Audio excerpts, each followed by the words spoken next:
Legal, galera, continuando a nossa aula de radioatividade, nós vamos falar hoje sobre o tempo de meia-vida, que é o tempo necessário para que metade de uma amostra radioativa sofra decaimento. O que é sofrer decaimento?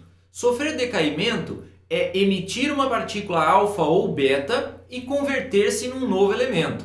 Isso aí vai acontecer até que um elemento estável não radioativo seja formado. As séries de decaimento acabam lá no chumbo, que é o elemento estável dessas séries de decaimento.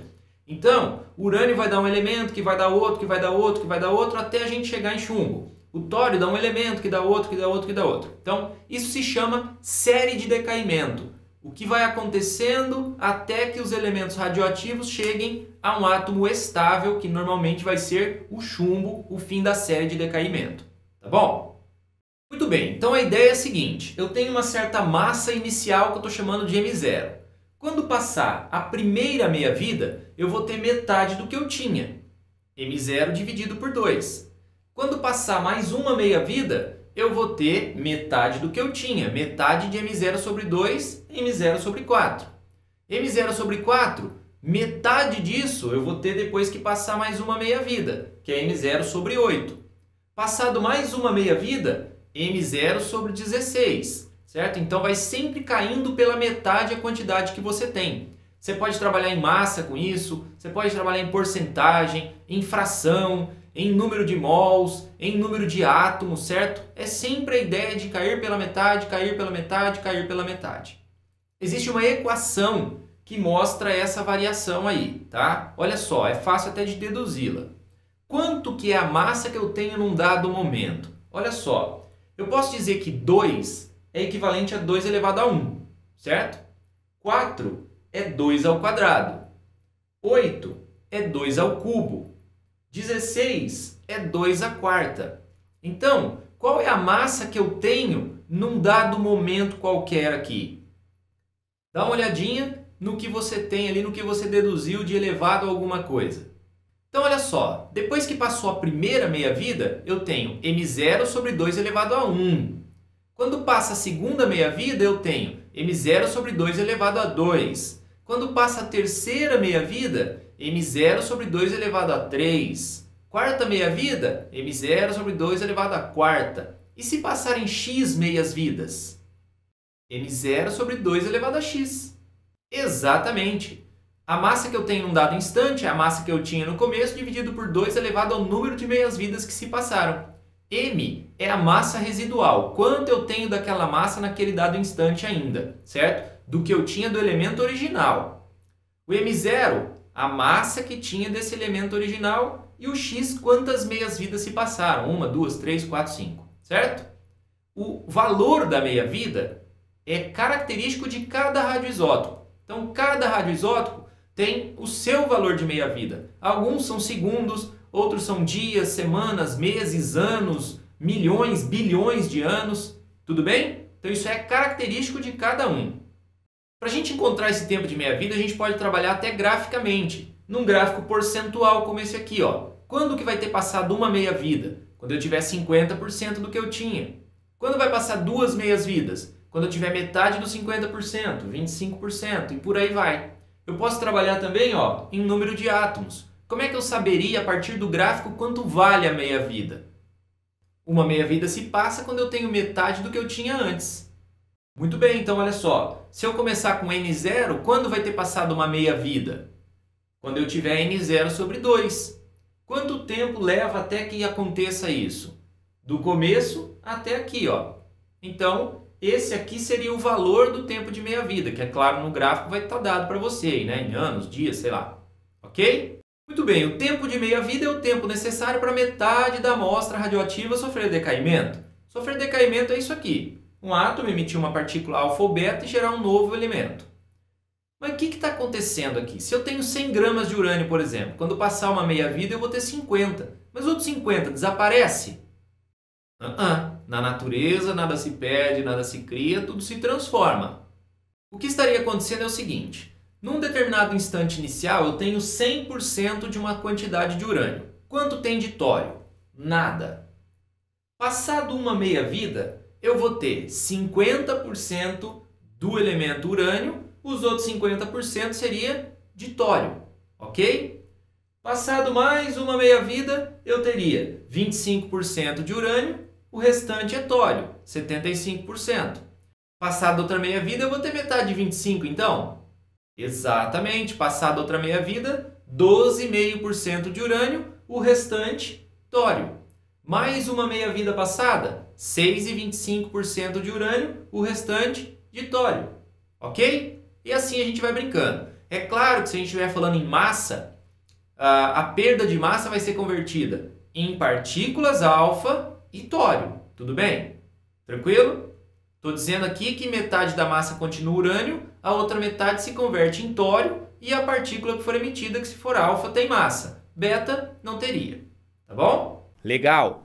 Hora do exercício, hora de saber se você realmente entendeu, hein? Não sai do vídeo, agora é a hora principal, combinado? Então, bora lá, vamos para o exercício e antes disso, deixa eu só te lembrar uma coisa. Aqui na descrição, link para o site do Professor Marx, onde você vai ter teorias, tá? Resumos teóricos, listas de exercícios e mais um monte de coisa. Dá uma passadinha lá depois e conhece o site do Professor Marx, tá bom?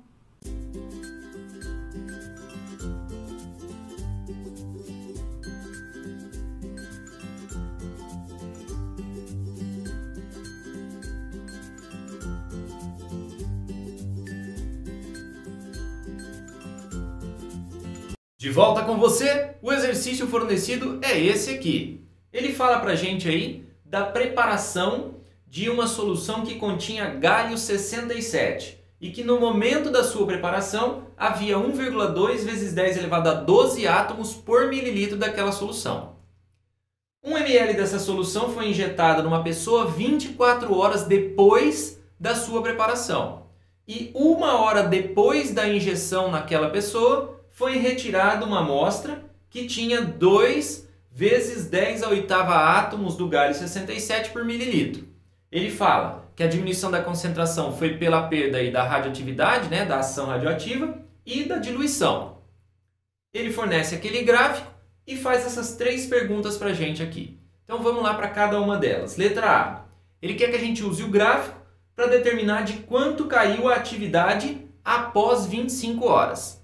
Olha só, busque no gráfico, está aqui a 25ª hora. Nós teríamos ali então 0,8 da atividade inicial. 0,8 da atividade inicial representa 80%. Então, depois de 25 horas, ela tem 80% da radioatividade que ela tinha. Só que o exercício pergunta de quanto caiu, não para quanto caiu. Então, se ela ainda está com 80% na 25ª hora, caiu 20%. Ok? Então caiu de 20% a atividade radioativa daquela amostra. Assim foi a letra A. Na letra B ele quer o volume de sangue que essa pessoa tem. Vamos entender novamente o que ele falou.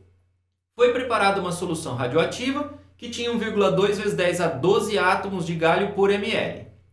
24 horas depois foi retirado 1 ml dessa amostra e injetado num paciente, numa pessoa. E aí, 1 hora depois, foi retirado 1 ml de amostra que tinha 2 vezes 10 a oitava átomos. Ok? Ele quer saber qual é o volume de sangue dessa pessoa. Bom, vamos começar pensando o seguinte. Passaram-se 25 horas até a análise. Ou seja, caiu 20% do que eu tinha de radioatividade. Nesse momento só tem 80% da atividade inicial. Então, ó, na 25ª hora, eu teria ali 80% da atividade inicial, certo? Então, só tem 80% dos átomos que eu tinha quando eu preparei. Então, vamos achar quantos átomos eu deveria ter, ó. Eu preparei com 1,2 vezes 10 elevado a 12 átomos. Isso é 100% da amostra. A atividade agora ela tem apenas 80% do que tinha. Então, o número de átomos seria X. Fazendo as contas aqui, ó, a gente poderia cortar o zero aqui e chegar que x é 9,6 vezes 10 a 12 dividido por 10. Mantém a base, subtrai os expoentes ali, né? 10 elevado a 12 menos 10 elevado a 1, 10 elevado a 11. Beleza? Muito bem, então vamos entender a situação. 25 horas depois, esse é o número de átomos que eu deveria ter, certo? Eu tomei 1 ml que era 1,2 vezes 10 a 12, e injetei na pessoa. Devido à queda de ação radioativa, eu deveria ter 9,6 vezes 10 a 11 átomos injetados nessa pessoa. Então, 25 horas depois, esse número de átomos estaria contido dentro do corpo dessa pessoa, que tem um volume de sangue que eu não sei qual é.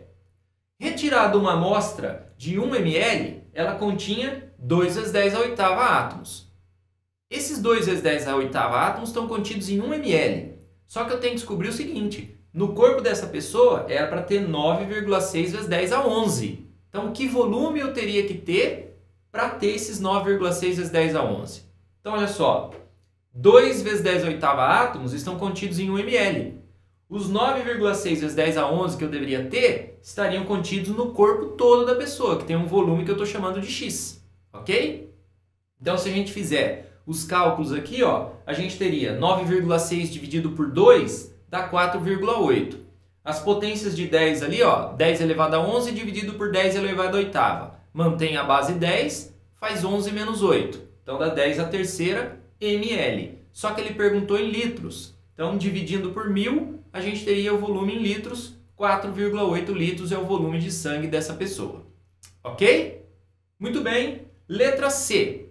Ele fala aqui que o galho emite uma radiação alfa quando captura um elétron da sua eletrosfera. Então, o galho pega um elétron e se transforma em alguma outra coisa, emitindo gama. Então, olha só. O galho pega um elétron e se transforma em alguma outra coisa, emitindo gama.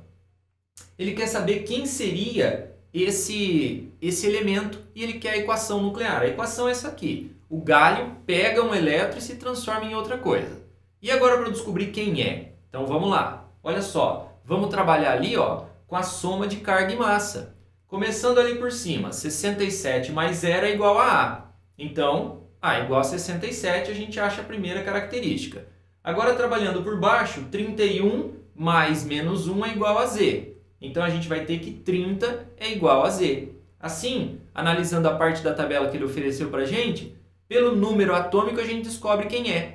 É o zinco que ele está falando, certinho? Então, o elemento que se forma é o zinco e a equação nuclear é aquela que está ali em cima.